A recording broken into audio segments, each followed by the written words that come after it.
Hi, everyone. My name is Andrea Rocha, and I am the Associate Director for Off-Campus Living.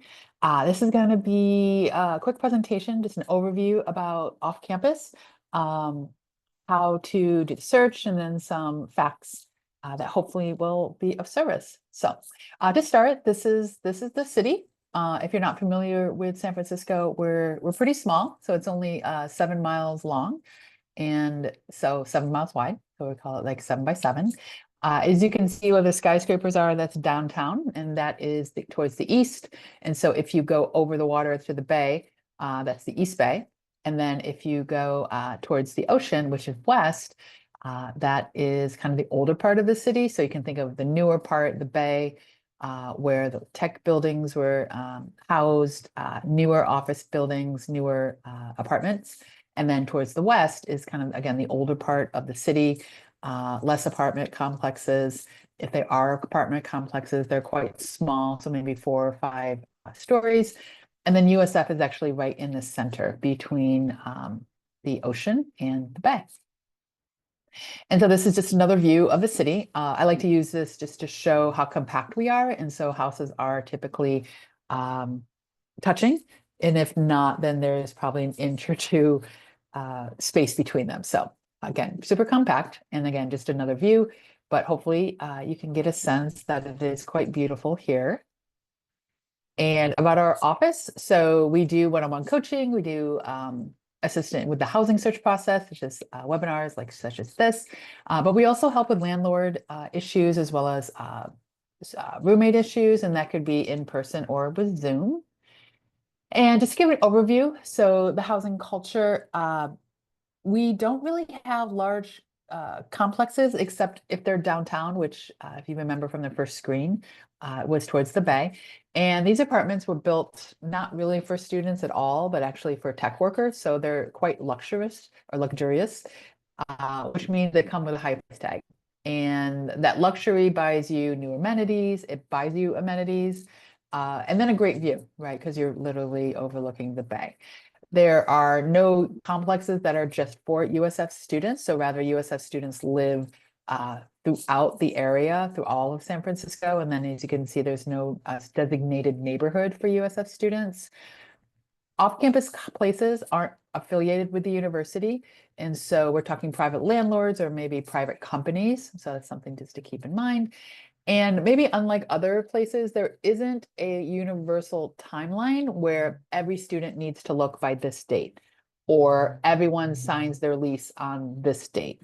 So I know my niece, she goes to Pitt, the University of Pittsburgh, and they actually have like a weekend or a week that typically everyone signs for off-campus apartments. And that's not the case here. So we work on a 30-day cycle, which we'll talk about in the next slide. But that 30-day cycle means that when you're looking for the actual apartment you want to move into, so say you're looking for an August 1st move-in date, you would actually look 30 days prior. So that would be July 1st, end of June. So again, a little unique, but that is the way our city works. Housing culture part two. So students live in a variety of ways. That could be private apartment complexes in their own space, so like a studio or one bedroom. It also means private room with other people around you. It could be a shared room, so that's actually having a roommate in the room with you. Or it could be more of like community living, where these are places that were bought, like houses or areas or spaces that were turned into housing and bought by a company. And so what they did is designate individual living spaces, so individual bedrooms, but there's a large communal kitchen or a large communal living room where everyone can congregate. The thing is that the person works with the landlord directly or with the management company directly, as opposed to working with the other people in the unit. So, for example, if you had 5 people living in a co-living situation, their rent would only be given to the management company as opposed to everyone needing to pull their resources together and pay the rent as a whole.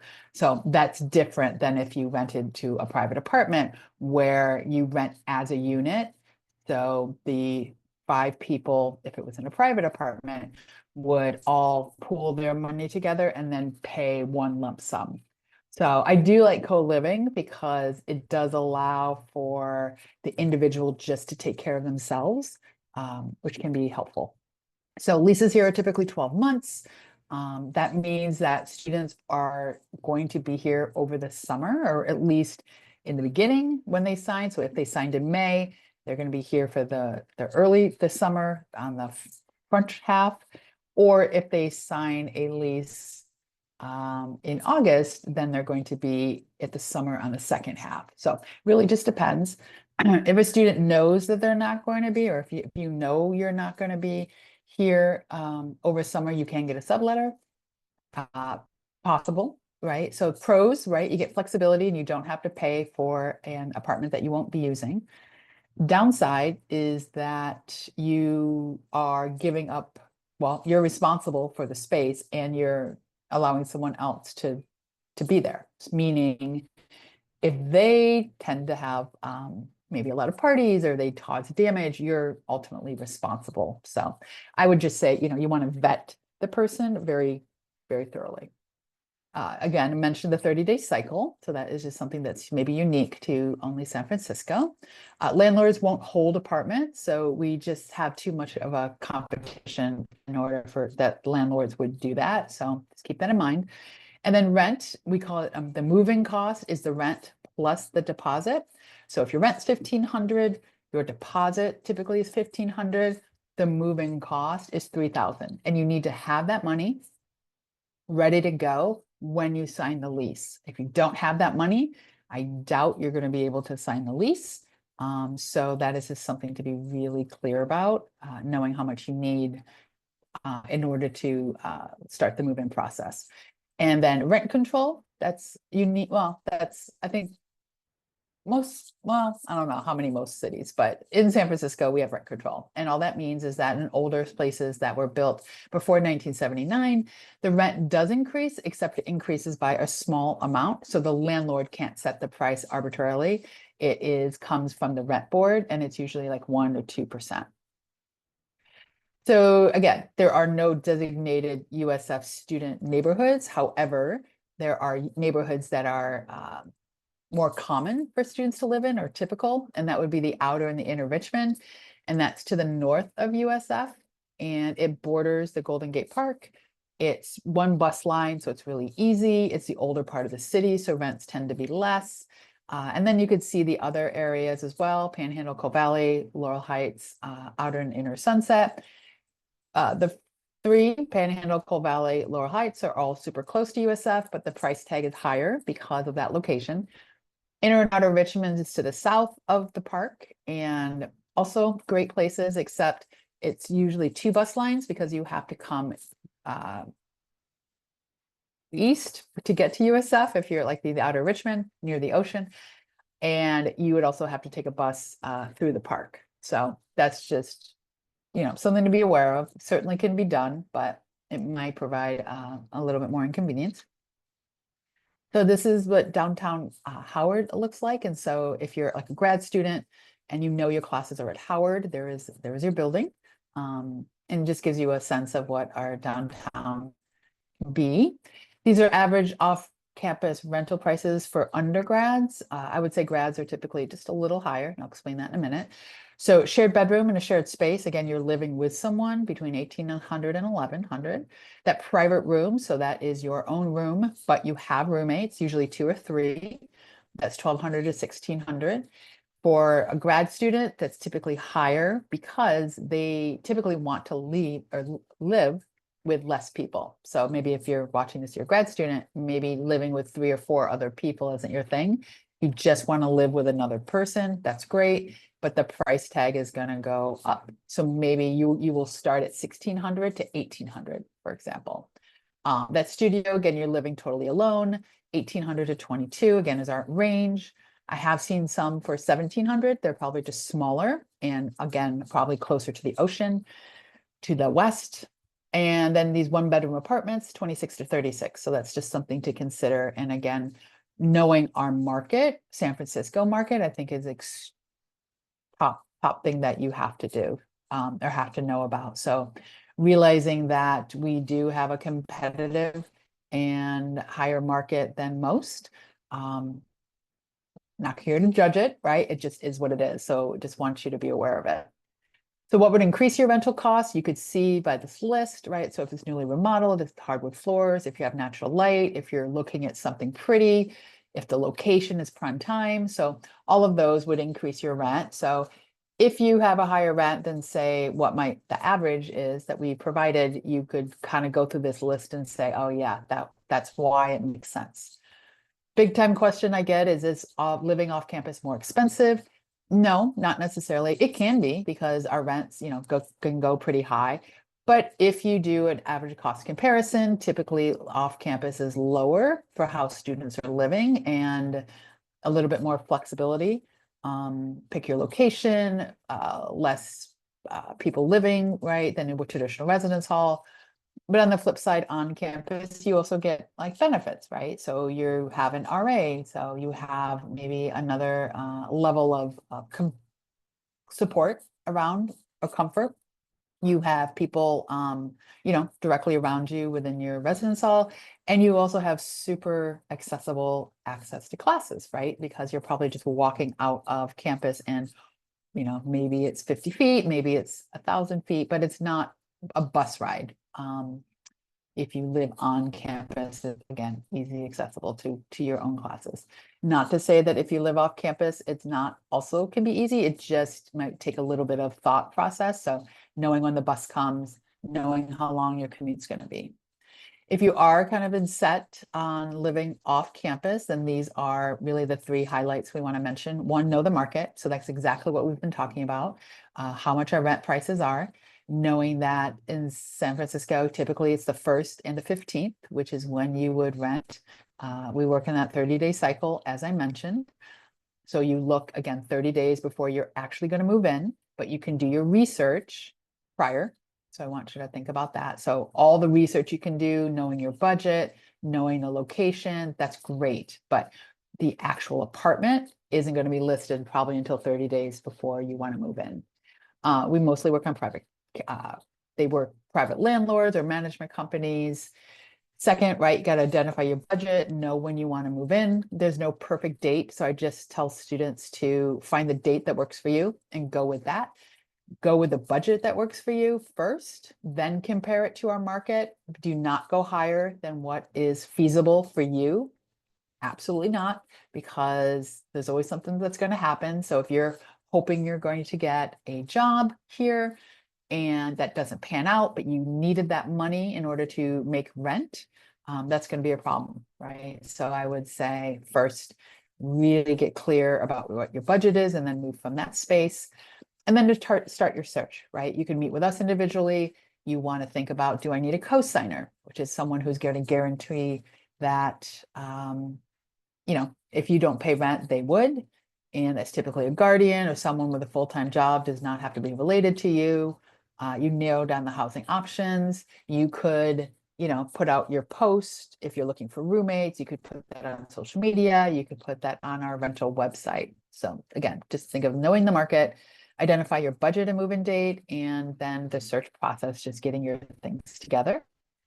How you would find posts. So our marketplace, I think it's pretty good, right? It's within USF and it works with our platform. So it's only students accessible, but anyone can list from all over. And so you want to be aware of the listing, that it's within San Francisco, but also scams, which we'll talk about. So I do vet these places. However, I can only read them and look at the photos, and I do my absolute best to make sure no scams slip by. I know I'm not perfect, and so I know sometimes they do. So you doing your due diligence. If the market rate is way below, that's typically the number one way to catch a scam. So if it's too good to be true, it is. But for the majority, I think this is pretty solid. And it's at offcampushousing.usfca.edu. Other places to find postings, you can, check out all of these. Our students have used everything, and there's now one way or one site that is, that much head and shoulders above the others. So I would say, do them all. Sometimes there are spaces that are, on multiple sites, and you can, start to see that. Being organized about how you're going to look for housing is amazing. If you're someone who loves a spreadsheet, and you put all the places that you've listed, you put their address, you put the rent, and then you put when you've contacted them and see if you've gotten a follow-up. That is amazing. I would say not everyone gets responded to, so it depends how popular the space is. And sometimes you can get, I know when I rented out, I was the person in charge of like finding roommates when one of ours would leave. And sometimes we'd get 5 inquiries, and so we'd respond to all 5 and try to meet them. And sometimes, depending on the year, we would get 50 to 75, and we did not respond back to everyone. So we'd pick the top 5. So again, don't take it personally. It is a business kind of transaction. So keeping that in mind. Another way to find postings through social media. So this is just a list of Facebook groups. You literally can just type in San Francisco housing, and I think you can Google, and I think you can find a whole bunch of others, but these are just ones that we know of. As I mentioned, avoiding scams. So, this looks great. However, if you remember back to our initial slide of rent prices, a 1-bedroom is typically around 26 to 3,600, and this is 1,600. So automatically we know that's $1,000 less. No one is giving away cash, right? No one's giving away money. So that would be the huge red flag. Also, that type of apartment, that's beautiful, right? That's definitely going to be more than 1,600 when you know our market. So that's probably more like 4,000 or 5,000. So just keeping, again, that in mind, knowing the rental market, knowing when it's too good to be true that it is, and looking for real images. So these are, some red flags, everything that I mentioned. You never want to wire money without seeing the place. I should say you could wire the money without physically viewing it, but hopefully you have gotten a video tour and you've been able to talk to the landlord consistently, and you consistently see the apartment and know that it is not changed. So you want to be on the lookout if you know their landlord is showing you, video, but then the video doesn't match up.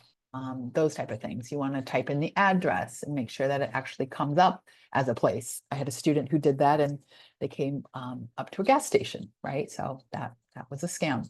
So again, reading those, and then if you are going to give money, you want to make sure that, again, you feel comfortable, you don't feel pressured. If you had someone in the city, so say you're unavailable to be here, then you are maybe getting them to like do a drive-by and just to make sure it actually physically exists, or seeing if they could actually meet with the landlord for you. This would be a post with potential. So as you could see, it's at 1 bedroom, but the price range is within the range that we spoke about.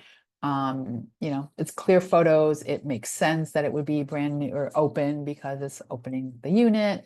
It's that good location. Although it has the exact address, not all addresses will be exact or specific. So they may not have the number, but they should have the street. And then once you talk to them more, they should be able to offer you the exact apartment. If they don't, and you're not able to verify that it's real, then I would say move on. This is a typical posting. And so you could see, again, this range for private room is a little higher than our 1,600 average or 1,600 ceiling. But when you look at it, it makes sense as to why, right? Because you go back to our other list and it says natural light that increases cost, new amenities, larger kitchen. So all of this makes sense to me of why that would be $1,650 as opposed to maybe $1,400 or $1,200. Now, you can find roommates through a variety of ways. One big way is just word of mouth. So if you're on campus and you are viewing this, talking to people around you. If you're coming, then finding maybe the program, see if they're able to give you the list of other incoming students. You could put your post on our rental website. We have a section for roommates. You could use Instagram, your social media. Roomies, ROOMIES.com is a great one. And literally, if you type in like looking for a roommate San Francisco and Google, I think a lot of things are going to come up for you. But just wanted to remind that you don't have to have a specific person in mind in order to find a good roommate. You can think about roommates versus living alone. It really comes down to cost. And so what works for you? What is your lifestyle? And knowing that friends don't always equal great roommates. So sometimes it's perfect arrangement and sometimes it's not. So if you don't have a specific friend in mind, that's not a bad thing, right? And if you do have a friend in mind, make sure that you can have honest conversation. How are you going to deal with conflict? Because it's going to happen. And making sure that you're all responsible and you know that this is business when it's business and then it's friends and social when it's social. So meaning your friend can't say, hey, can you spot me rent this month because I'm short? That is not a good roommate, right? So you would say, yeah, I love you and I need your money for rent. Okay. So having those type of conversations, super, super important.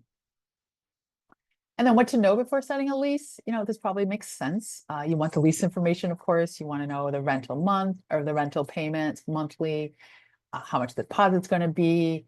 Of all roommates signing the lease, or is it just one person? Typically, it is all, and you probably want it that way so you can divvy up the responsibilities. Is subletting allowed? I'll say most landlords don't want subletting, but it's allowed here in the city. However, the landlord does have a right to interview the person that you're choosing. So just keeping that in mind. If you were to terminate, what are the proper process and what would you be able to terminate, like the rule or the reasons why? I will say most landlords will say you cannot, but you can. It just, depends on the reason, and that's something you could talk to us about. Out of all of this, I'd say alterations, huge. If you don't read the lease clearly, it may say no alterations or you will be fined. That means anything from painting your walls to maybe putting in even holes in the wall. So you just want to double check. If you see something that says no alterations, get clarity on what that means, because they can absolutely take your deposit if it is egregious enough, or even if you don't think it's a big deal, like, hey, if I paint my wall and I don't paint it back, it's probably going to be $100. Well, the landlord might see it as actually that's $600 because I'm going to get my professional painter and it's going to take him or her X amount of time. So again, clarity first, and then you can decide your next move of is it worth it? And then finally, this is just our website and contact info. So again, that's me, Andrea, and that's my email. That's the website information, and you could certainly go to the USF website. There's going to be a ton of things. It's a lot. I'll give you that. So, maybe pick and choose what you need to get information on. So don't feel like you have to go through all of it. And then finally, this is our city, right? So these are great things.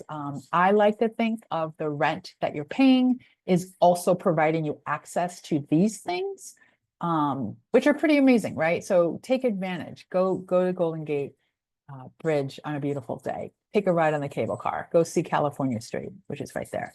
Eat amazing food, right? Go visit downtown, see the Transamerica building or the